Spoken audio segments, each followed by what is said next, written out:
I'm okay. Pennsylvania Senator John Fetterman. So I was listening to the Daily Bulwark podcast yesterday. Tim Miller I can't remember who he was interviewing, but he was talking a little bit about John Fetterman. And when he interviewed John Fetterman not long ago, just a couple, 3 months ago, and he was like, this guy's not competent to do the job that he's been elected to do. And I felt like I was interviewing a second grader. And so I'm just scrolling some news stories, and there's an article. And then like a month ago, there was this huge kind of expose article about John Fetterman and his mental health. And that was the impression that was given from that article. He's not like mentally competent to serve as a United States Senator right now. And the headline on this is Shook. Fetterman shamed into coming to work amid mental health struggles. The senator revealed that getting help for his mental health struggles has been weaponized against him. He said that he's been pressured into returning to work amid his ongoing mental health struggles. If you can't do the job because of your mental health, resign. Because when a senator resigns, the governor immediately gets to appoint somebody to fill that seat. If a House member resigns or dies in office, they have to set a special election, and there has to be an additional election that can take several months. The Democratic Senator, 55, said his doctor warned him years ago that going public with his mental health struggles would invite criticism. Quote, after it's public that you are getting help for depression, people will weaponize that. Simple things are turned. That's exactly what happened. It shook me that people are willing to weaponize that I got help. I mean, and now he says he's being shamed into going back to work, and that he's been, for months, regularly skipping votes and regularly skipping hearings and meetings for the committees that he serves on. How is that serving the people of Pennsylvania, his constituents, the people that voted for him?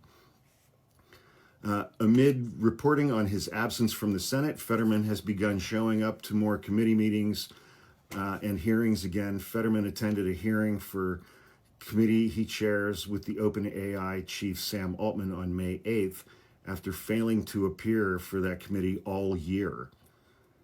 Yet Fetterman also dismissed many of his senatorial duties, casting procedural votes and participating in committee work as performative. Oh, okay.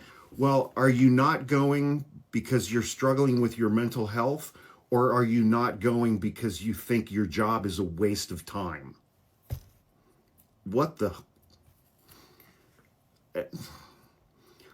Although he's been spotted at more Senate proceedings in recent weeks, Fetterman still reportedly shudders at showing up for the Senate's Monday night votes, called bad checks, and has missed Thursday night votes to be with his father, who recently suffered a heart attack. Okay, that's reasonable.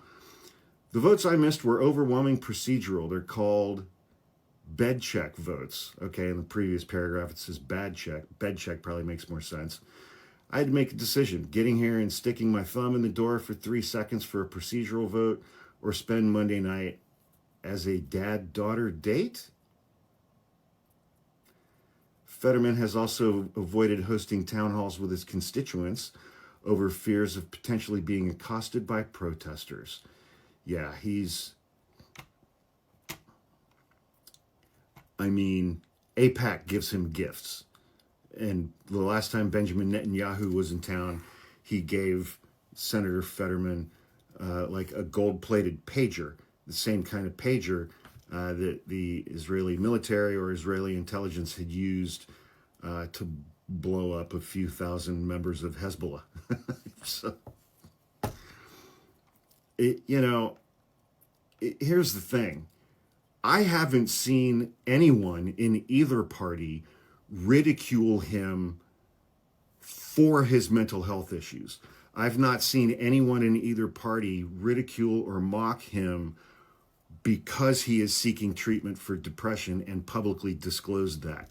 I talk about my mental health on this app all the time. I talk about my PTSD all the time. And there are a handful of rancid, toxic little asshole trolls who are still hanging around from 2 years ago who will make fun of me for that stuff. But 99.99% of the people on this app do not. I've never seen anyone mock him or make fun of him for seeking treatment for mental health or for disclosing that he suffered from depression. I think that he simply is no longer competent to do this job, and that this is a cop-out and it's an excuse because he doesn't want to do the job anymore. But who knows, man? You know, Pennsylvania, I don't know if you can recall senators and get a new one in there, but who knows?